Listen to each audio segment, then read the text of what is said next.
Panginoon ay purihin, ngalan niya ay dakilain. Sa ngalan ng Ama, Anak at Espiritu Santo, Amen. sumayin niyo po ang Panginoon. At sumaiyo rin. Kapatid, upang maging marapat tayo sa banal na pagdiriwang, ihanda natin mga sarili at pagsisihan ng mga nagawang pagkakasala. Naamin ko sa makapangyarihang Diyos at sa inyo mga kapatid, na lubha ko nagkasala sa isip, salita, sa gawa, at sa aking pagkukulang. Kaya isinasamo ko sa mahal na Birhing Maria, sa lahat ng mga anghel at mga banal, at sa inyo mga kapatid, na ako'y panalangin sa Panginoong ating Diyos. Kaawaan tayo ng makapangyarihang Diyos, patawarin tayo sa ating mga kasalanan, at patumbayan tayong lahat sa buhay na walang hanggan. Amen. Panginoon, kaawaan mo kami. Panginoon, kaawaan mo kami. Kristo, kaawaan mo kami. Kristo, kaawaan mo kami. Panginoon, kaawaan mo kami. Panginoon, kaawaan mo kami. Manalangin tayo. Ama namin makapangyarihan, ipagkaloob mong kami makasamba sa iyo, na may loobing taimtim na totoo, at kami rin away magmahal sa aming kapwa-tao, na may damdaming ibinubunsod ng iyong Espiritu, sa pamagitan ni Jesucristo, kasama ng Espiritu Santo, magpasawalang hanggan. Amen. Magsiupo muna ang lahat. Pagbasa mula sa ikalawang aklat ni Samuel. Noong mga araw na iyon, natagpuan ng ilang kawal ni David si Absalom. Nakita nila itong nakasakay sa mola, at pagdaraan sa ilalim ng isang malaking puno ng ensisa, nasabit ang ulo nito sa mga sanga. Siya'y napabitin at naiwan ng mola. Isa sa mga nakakita nito ang nagsabi kay Joab, "Nakita ko si Absalom na nakabitin sa puno ng ensisa." Pumili si Joab ng 3 sibat at isa-isang itinusok sa dibdib ni Absalom, na nooy buhay pang nakabitin sa puno. Nakaupo noon si David sa pagitan ng pintuang panlabas at pintuang panloob ng lungsod. Umakyat naman sa bantayan ng muog ang isang taliba. Pagtanaw niya'y may nakita siyang isang lalaking tumatakbong palapit. Tinawag niya ang pansin ng hari tungkol sa kanyang nakita. Wika ng hari, "Kung nag-iisa, tihong may dalang mabuting balita." Sinabi sa kanya ng hari, "Diyan ka muna tumayo sa isang tabi." At gayon nga ang ginawa ni Ahimaas. Dumating naman ang kusita at ganito ang sabi, "Mabuting balita, inyong kamahalan. Ngayong araw na ito'y iniligtas kayo ng Panginoon sa lahat ng naghimagsik laban sa inyo." "Kamusta si Absalom?" tanong ng hari. Sana'y sapitin ng lahat ng kaaway ng hari at lahat ng naghahangad manakit sa inyo ang sinapit ni Absalom. Sa balitang ito'y naghinagpis ang hari. Umakyat siya sa isang silid sa itaas ng pintuan ng lungsod at nanangis ng gayon na lamang. Wika niya, "Absalom, Absalom anak ko, bakit kaya hindi pa ako sa halip na ikaw ang namatay?" May nagbalita kay Joab na ang hari nananangis at nagluluksa sa pagkamatay ni Absalom. kaya't nauwi sa pagluluksa ang tagumpay ng hukbo. Nabalitaan ng mga tao na labis na dinamdam ng hari ang nangyari sa kanyang anak. Kaya't lihim silang pumasok sa lungsod. Para silang mga kawal na nahihiyang pakita sa madla dahil sa pagkatalo sa labanan. Ang salita ng Diyos. Salamat sa Diyos. Poon sa aking dalangin, ako sana'y iyong dinggin. Poon sa aking dalangin, ako sana'y iyong dinggin. Sa aking dalangin, ako'y iyong dinggin. Tugunin mo poon ang aking pagdaing. Ako'y mahina na't wala nang tumingin. Yamang ako'y tapat, ingatan ang buhay. Lingkod mo'y iligtas sa kapahamakan, pagkat may tiwala sa iyo kailanman. Poon sa aking dalangin, ako sana'y iyong dinggin. Ikaw ang aking Diyos, ako'y kahabagan. Sa buong maghapoy, siyang tinatawagan. Poon ang lingkod mo'y dulutan ng galak, sapagkat sa iyo, ako'y tumatawag. Poon sa aking dalangin, ako sana'y iyong dinggin. Mapagpatawad ka at napakabuti sa dumadalangin at sa nagsisisi. Ang iyong pag-ibig ay mananatili. Pakinggan mo poon ang aking dalangin. Tulungan mo ako. Ako'y iyong dinggin. Poon sa aking dalangin, ako sana'y iyong dinggin. Magsitayo na po ang lahat.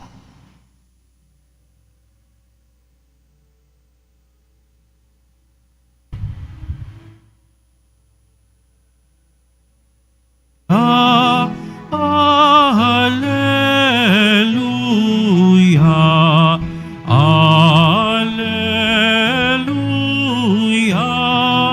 Alleluia.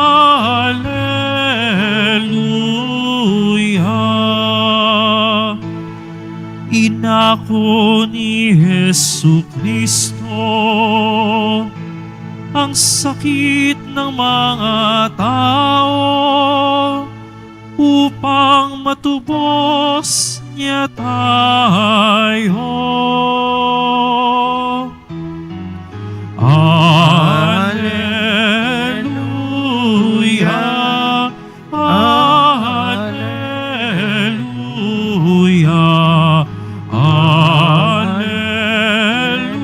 Alleluia,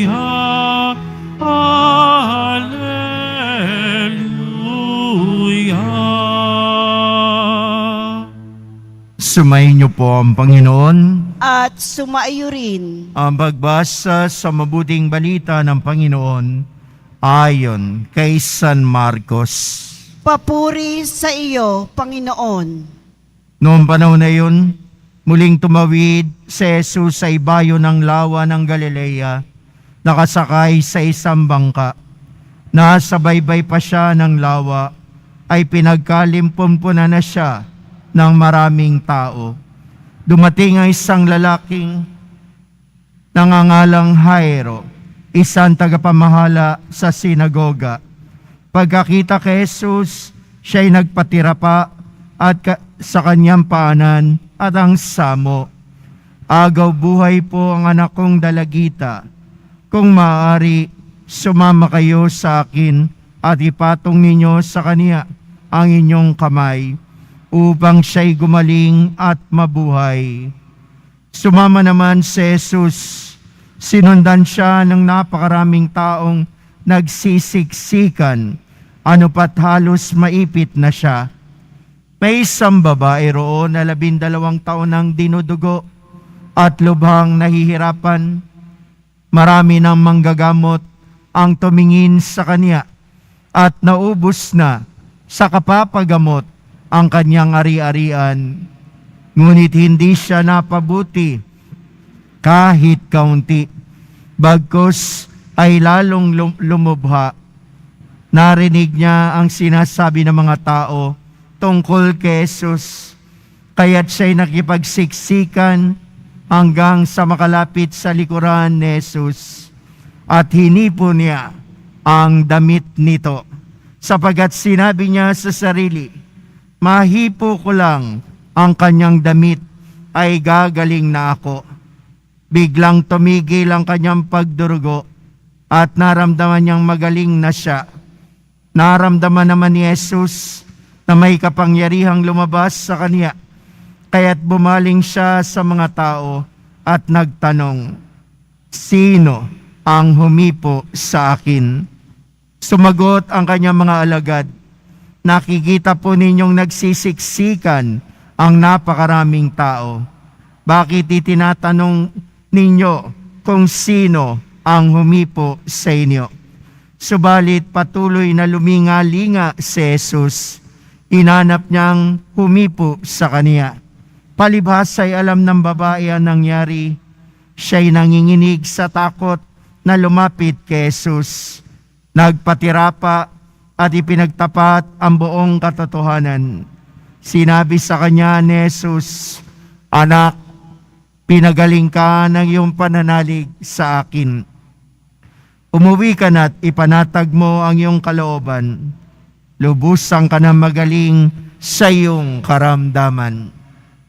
Samantalang nagsasalita pa si Jesus, may ilang dumating mula sa bahay ni Jairo. Patay na po ang anak ninyo. Sabi nila.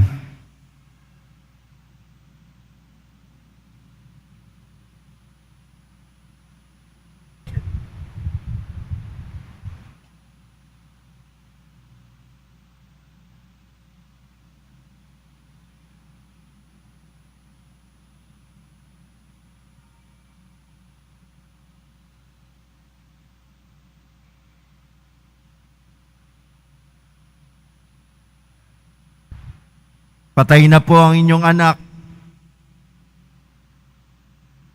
Bakit pa ninyo aabalahin ng guro? Hindi pinansin ni Jesus ang kanilang sinabi. Sa halip ay sinabi sa tagapamahala, huwag kang mabagabag, manalig ka. At wala nang isinama kundi si Pedro at ang magkapatid na Santiago at Juan. Nang dumating sila sa bahay ng tagapamahala, nakita ni Jesus na gulong-gulo ang mga tao. May mga nananangis pa't nananaghoy. Pagpasok niya ay kanyang sinabi, bakit kayo nagkakagulo at nananangis? Hindi patay ang bata, natutulog lamang. Ngunit pinagtawanan siya ng mga tao. Pinalabas niya ang lahat, maliban sa ama at ina ng bata at sa 3 alagad. At sila'y pumasok sa kinaroroonan ng bata. Hinawakan niya ito sa kamay at sinabi, Talita kumi. Nang ibig sabihin, sinasabi ko sa iyo, magbangon ka. Pagdakay bumangon ng bata at lumakad. Siya'y 12 taon na at namangha ang lahat. Mahigpit na ipinagbili ni Jesus na huwag ipaalam ito kanino man at iniutos niyang bigyan ng pagkain ang bata. Ang mabuting balita ng ating Panginoon. Pinupuri ka namin, Panginoong Hesukristo. Magsiupo muna tayong lahat. Magandang umaga po sa inyong lahat. Magandang umaga sa lahat ng nanonood sa atin, sa lahat ng ating social media outfit. Mahirap tumanda. Ako 60 na. Ang hirap-hirap tumanda pala, sabi ko sa sarili ko. Ang daming nararamdaman. Ang daming intindihin. Ang daming sumasakit. Ang hirap palang tumanda, sabi ko sa sarili ko. Buti pa nung bata, Malakas, walang intindihin masyado, laro lang, basketball lang, ping-pong lang, tennis lang, kwento-kwento, konting trabaho, maligaya ka na. Pag tumatanda, di ka na makapaglaro, ang dami mong iniisip, konting bagay, konting lamig, uubuhin ka na. Konting lamig, sisipunin ka na. Tulad ngayon, kumakatin lalamunan ko. Konting pananalita lang, konting hangin lang, minsan makatina sa lalamunan. Ang hirap tumanda. Pero habang tumatanda tayo, dapat natin pakatandaan ang Diyos na nagpakita sa atin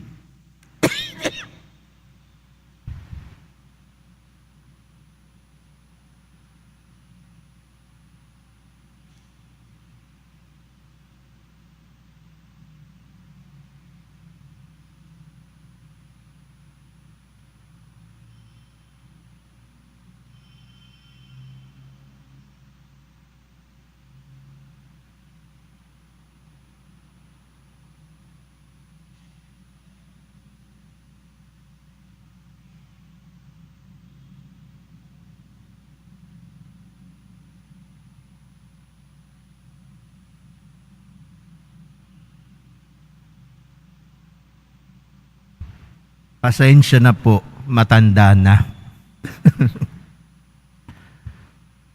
Dapat pakatandaan natin na ang Poong Jesus Nazareno ang siyang ating lakas at kagalingan. Marami na akong sakit na dinaanan. Kung minsan, pag pupunta ako ng Quiapo, masama ang pakiramdam ko. Kaya nga sabi ko sa inyo, ang hirap ng tumatanda. Masakit ang likod, may nararamdamang hindi maganda, pero tuwing tatayo ako at papasok sa simbahang ito, tuwing susulyap ako sa Poong Jesus Nazareno, ano ang sabi sa akin ng mga nakakakilala sa akin? Para kayong walang sakit.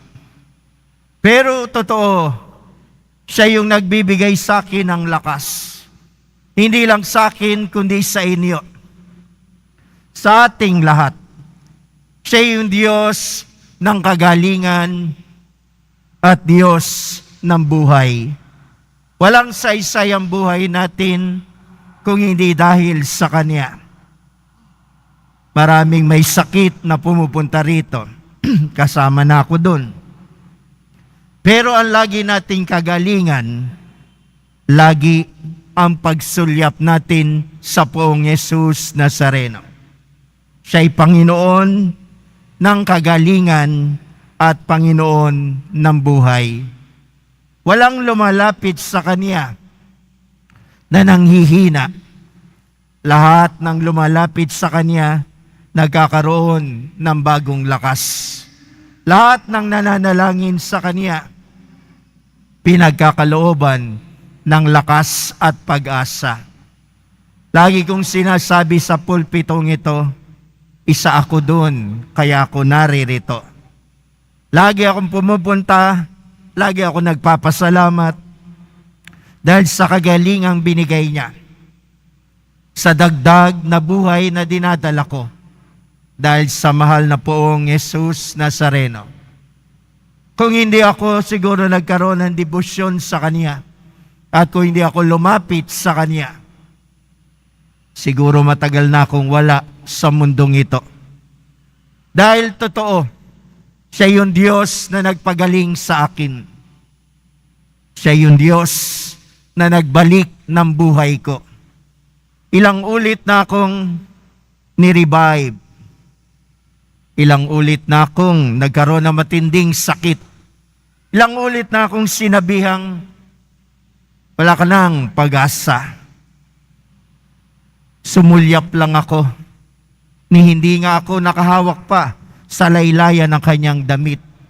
Sumulyap lang ako at ipinagkaloob ang kagalingan. Tayong naririto, kayong naririto, alam kong katulad ko, may mga nagsisimba rito na may matinding karamdaman. May mga nagsisimba rito na mabigat ang daladala sa buhay. Hindi ako magsasalita sa harapan niyo kung hindi ko dinanas ang ebanghelyo natin ngayon.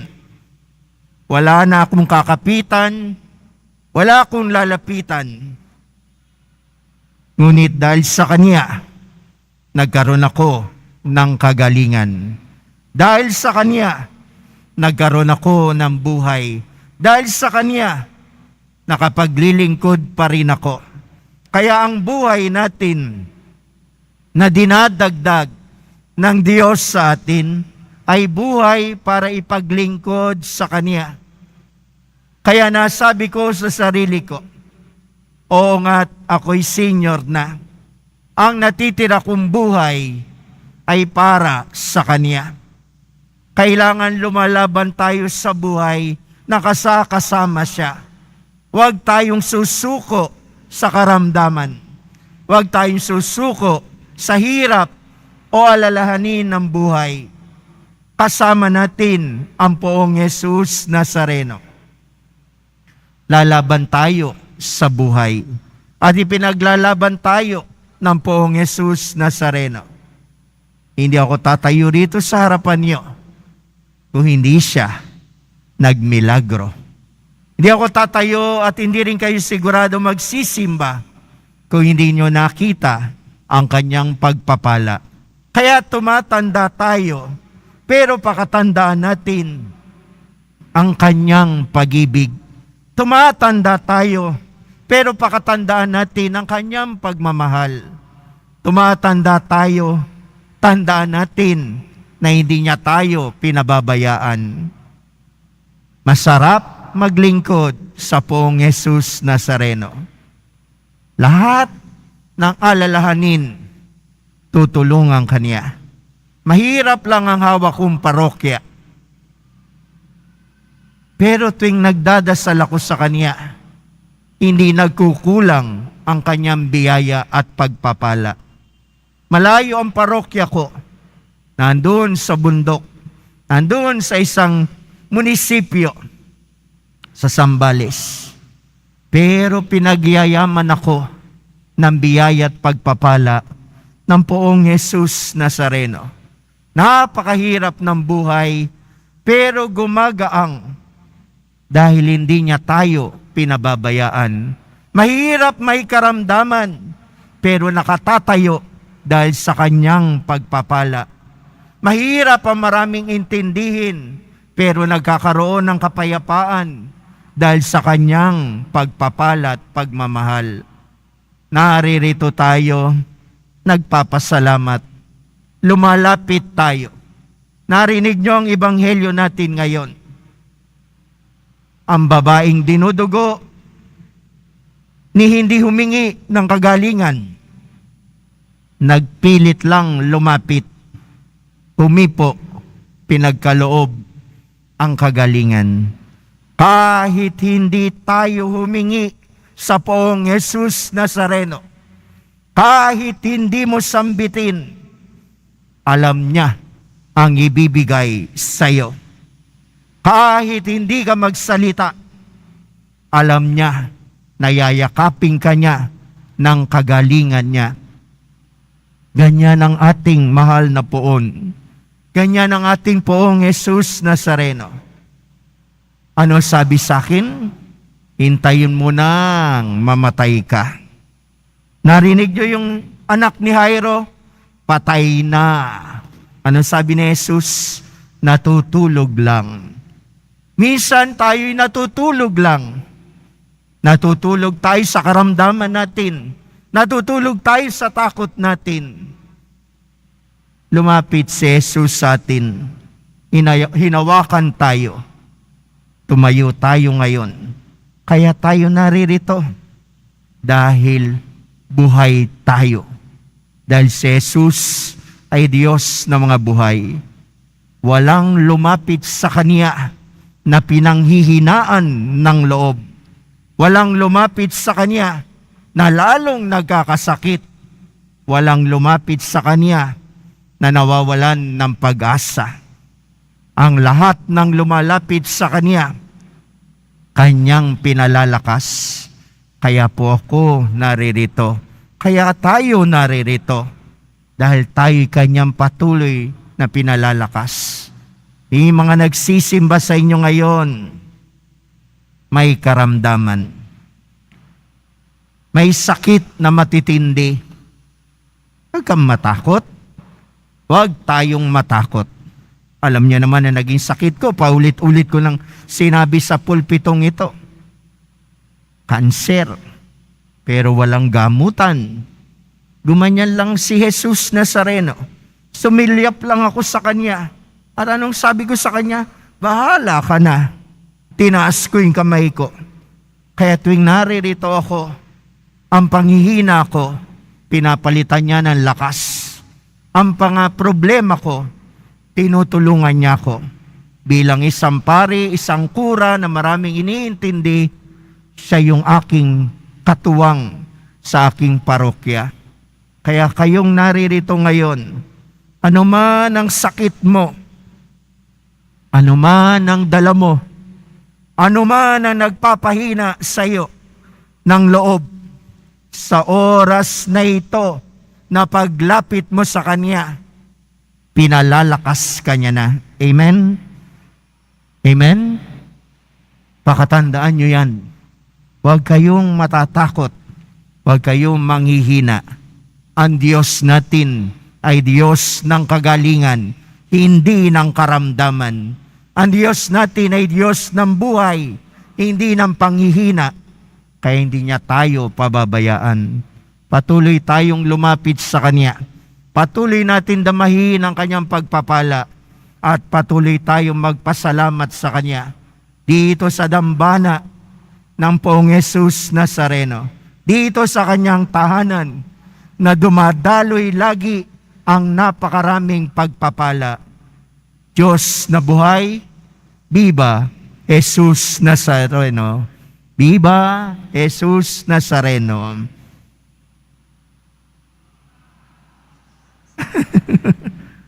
Biro na, damay kayo sa karamdaman ko, masakit lang lalamunan ko. Hindi po.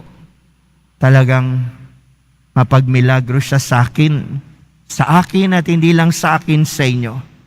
Marami na po siyang milagrong ginawa sa buhay ko. Napakarami. Hindi ko mabilang. Kahit sa oras na ito mahina ang katawan ko, nakita nyo, lumalakas dahil nasusulyapan ko siya. Tataas lang ang kamay, gumagaling tayo. Amen ba? Nataas lang ang kamay, nawawala ang problema. Amen ba? Tandaan nyo yan, taas nyo lang yung kamay nyo. Totoo, yun lang ang ginawa ko po. Na may cancer ako. Ginanong ko lang yung kamay ko. At ang sabi ko, suko ko sa iyo lahat. Pagtingin ng doktor sa Amerika, wala na yung cancer. Dahil tinaas sa Kanya. Sige nga, taas natin yung kamay natin. Suko nyo nga lahat yung sakit nyo. Suko nyo yung problema nyo. Suko nyo lahat. Pagbaba niyan, tapos ang problema mo. Amen ba? Amen. Magsitayo na po ang lahat.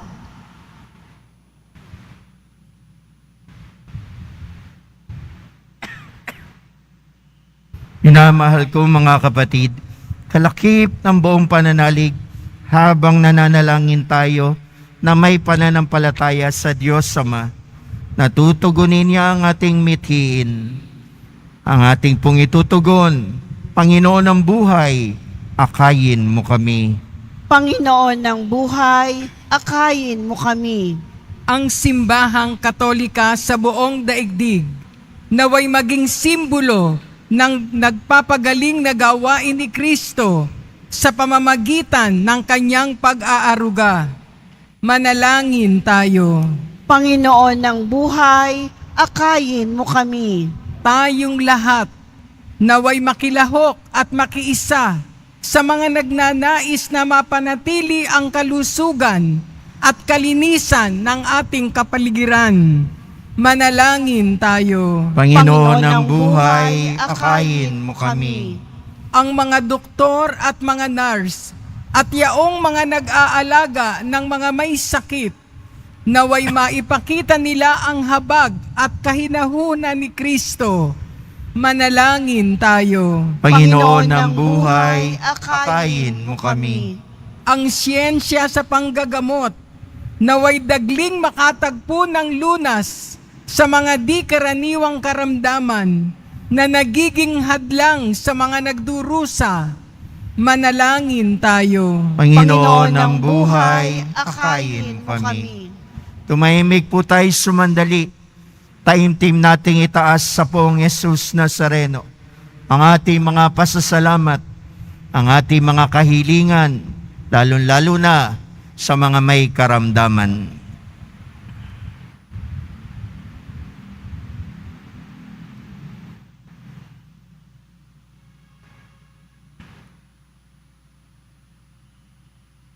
Makalangit na Ama, tulungan mo kami na patuloy na manalig sa iyo at sumampalataya sa nagpapagaling na kapangyarihan na iyong anak. Hiniling namin ito sa pamamagitan ni Kristong aming Panginoon. Amen. Magsiupo muna ang lahat.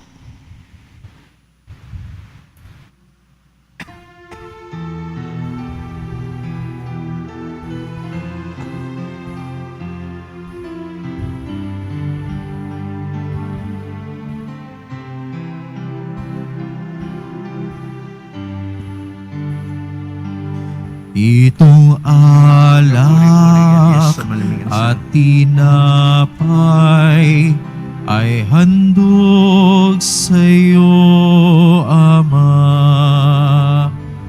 Ito'y bunga ng aming gawang iyong pinagpala. Sumasamo ang iyong bayang, tanggapit iyong basbasan, nang sa amin maging tunay na katawan, dugo ng iyong anak. Magsitayo na po ang lahat. Manalangin kayo mga kapatid upang itong paghahain natin ay kalugdan ng Diyos amang makapangyarihan. Tanggapin nawa ng Panginoon itong paghahain sa iyong mga kamay sa kapurihan niya at karangalan sa ating kapakinabangan at sa buong sambayanan niyang banal. Ama namin lumikha, ang mga alay na ngayon aming inihahanda sa hapag na ito na iyong dambana ay iyong tanggapin at gawaran ng pagpapala upang mapagsaluhan namin ang kaligtasan mong ginawa sa pamagitan ni Jesucristo kasama ng Espiritu Santo magpa sa walang hanggan. Amen. Sumayin niyo po ang Panginoon. At sumaiyo rin. Itaas sa Diyos ang inyong puso at diwa. Itinaas na namin sa Panginoon. Pasalamatan natin ang Panginoong ating Diyos. Marapat na siya ay pasalamatan. Ama namin makapangyarihan, tunay nga marapat na kay aming pasalamatan. Pinagbibigyan mo ito'y aming maihayag, kahit na ito'y walang anumang may daragdag. Sa kadakilaan sa iyo ay likas. Sa pagpupuri namin, ang nakikinabang ay kami riyong pinakikiharapan sa pamagitan na iyong anak na minamahal. Kaya kaisa ng mga anghel na nagsisiawit ng papuri sa iyo, na walang humpay sa kalangitan, kami nagbubunyi sa iyong kadakilaan. Santo, Santo, Santo, Panginoong Diyos ng mga hukbo, napupuno ang langit at lupa ng kadakilaan mo. Hosana sa kaitaasan, pinagpala ang naparirito sa ngalan ng Panginoon. Hosana sa kaitaasan. Magsilod po ang lahat. Ama naming banal, ikaw ang bukal ng tanang kabanalan. Kaya't sa pamagitan ng Espiritu, kay banal ang mga kaloob na ito. Pampara sa amin ay maging katawan at dugo ng aming Panginoong Jesucristo. Bago niya pinagtiis ang kusang loob maging handog, nawa kaniya ang tinapay, pinasalamatan kaniya, pinaghati-hati niya yun, iniabot sa kanya mga alagad at sinabi, tanggapin ninyong lahat ito at kanin.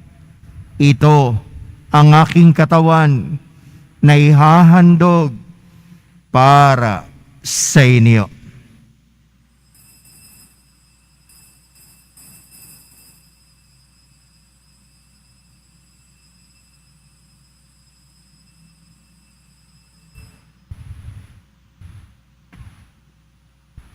Gayun hindi naman nung matapos sa ngapunan, inawakan niya ang kalis. Muli kanyang pinasalamatan. Iniabot niya ang kalis sa kanyang mga alagad at sinabi, tanggapin ninyong lahat ito at inumin. Ito ang kalis ng aking dugo, ng bago at walang hanggang tipan. Ang aking dugo na ibubuhos para sa inyo at para sa lahat. Sa ikapagpapatawad na mga kasalanan, gawin ninyo ito sa pag-alaala sa akin.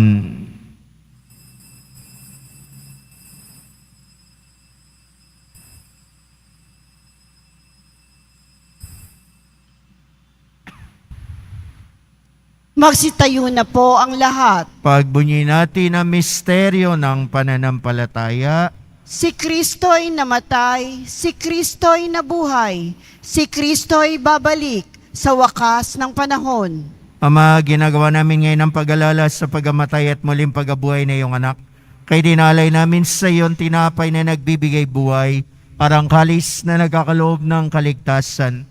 Kami nagpapasalamat dahil kami minarapat na tumayo sa harap mo para maglingkod sa iyo. Sinasamo namin kami magsasalo-salo sa katawan at dugo ni Kristo ay mabuklod sa pagkakaisa sa pamagitan ng Espiritu Santo. Amalingapin mo yung simbang laganap sa buong daigdig. Puspusin mo kami sa pag-ibig at ni Jose naming obispo tanang kaparian. Alalahanin mo rin ang mga kapatid naming nahimlay na may pag-asang sila'y muling mabubuhay. Gayon din ang lahat ng mga pumanaw. Kawan mo sila't patuloyin sa iyong kaliwanagan. Kawan pangindapating kaming lahat na makasalo sa iyong buhay na walang wakas. Kaysa na mahal na Birheng Maria, Ina ng Diyos, ng kabiyak niyang puso na si San Jose, kaysa ng mga apostol ni San Juan Bautista at lahat ng mga banal na namuhay dito sa daigdig ng kalugod-lugod sa iyo. May pagdiwang nawa namin ang pagpupuri sa ikararangal mo sa pamagitan ng anak na aming Panginoong Jesucristo. Sa pamagitan ni Kristo kasama niya at sa Kanya, lahat ng parangal at papuri ay sa iyo, Diyos sa makapangyarihan, kasama ng Espiritu Santo, magpa sa walang hanggan. Amen. Sa tagubili na nakagaling na utos sa turo ni Jesus, na Panginoon natin at Diyos, pahayag po natin ng lakas loob. Ama namin, sumasalangit ka, sambahin ang ngalan mo, mapasa amin ang kaharian mo, sundin ang loob mo dito sa lupa para ng sa langit. Bigyan mo kami ngayon ng aming kakanin sa araw-araw at patawarin mo kami sa aming mga sala para ng pagpapatawad namin sa nagkakasala sa amin. At huwag mo kaming pahintulot sa tukso at iadya mo kami sa lahat ng masama. Niling namin kami adya sa lahat ng masama, pagkalooban ng kapayapaan araw-araw, iligtas sa kasalanan at ilayo sa lahat ng kapahamakan, samantalang aming pinananabikan ng dakilang araw ng pagpapahayag ng tagapagligtas naming si Jesucristo. Sapagkat iyo ang kaharian at ang kapangyarihan at ang kapurihan, magpakailanman. Amen. Panginoong Jesucristo, sinabi mo sa iyong mga apostol, kapayapaan ang iniiwan ko sa inyo. Aking kapayapaan ang ibinibigay ko sa inyo. Tunghayan mo ang aming pananampalataya at huwag ang aming mga pagkakasala. Pagkalooban mo kami ng kapayapaan at pagkakaisa ayon sa iyong kalooban, kasama ng Espiritu Santo, magpa sa walang hanggan. Amen. Ang kapayapaan, kagalingan na mahal na pong Jesus Nazareno, nawa ay laging sumainyong lahat. At sumaiyo rin. Magbigayan po kayo't magangad ng kapayapaan sa isa't isa. Peace be with you. Peace be with you. Peace be with you. Kordero ng Diyos na nag-aalis ng mga kasalanan ng sanlibutan, maawa ka sa amin. Kordero ng Diyos na nag-aalis ng mga kasalanan ng sanlibutan, maawa ka sa amin. Kordero ng Diyos na nag-aalis ng mga kasalanan ng sanlibutan, ipagkaloob mo sa amin ang kapayapaan. Magsiluhod po ang lahat. Mga kapatid, naririto si Jesus, ang pong Jesus Nazareno, ang ating kagalingan, ang ating lakas, ang ating buhay. Siya ang kordero nag-aalis ng kasalanan ng sanlibutan. Mapalad tayong tinawag sa kanyang banal na piging.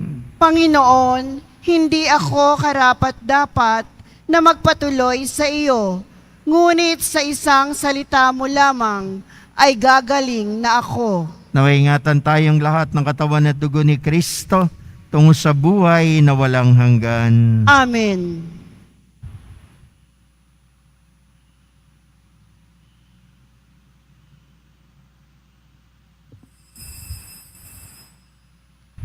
Para sa lahat ng tatanggap ng banal na komunyon, sasagot po tayo ng amen pagkasabi ng pari o ng lay minister ng katawan ni Kristo at isubo agad sa bibig bago umalis sa harapan ng pari o lay minister. Sumunod po tayo. Maraming salamat po.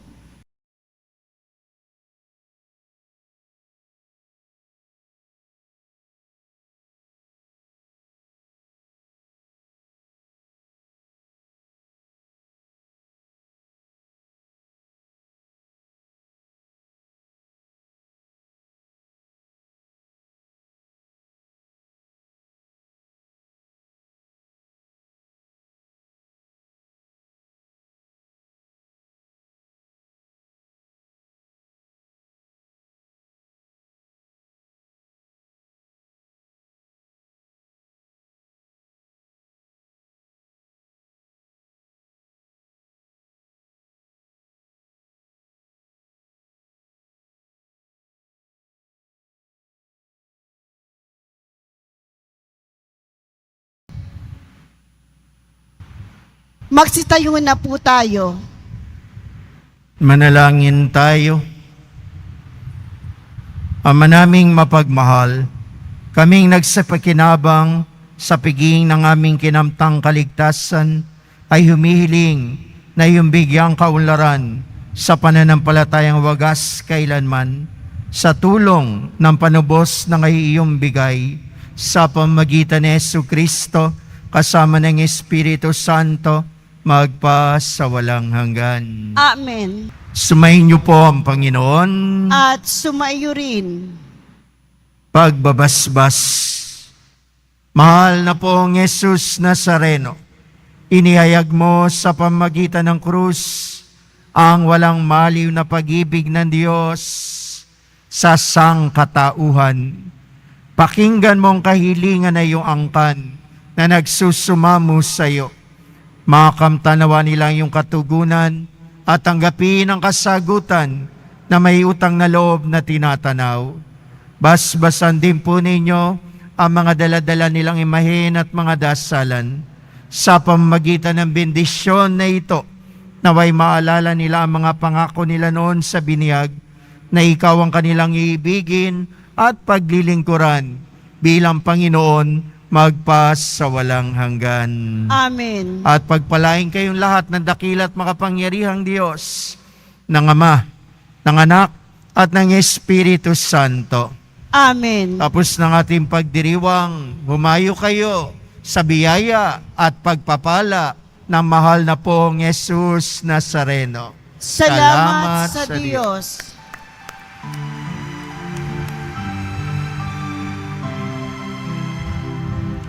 Nuestro Padre Jesus Nazareno, sinasamba ka namin,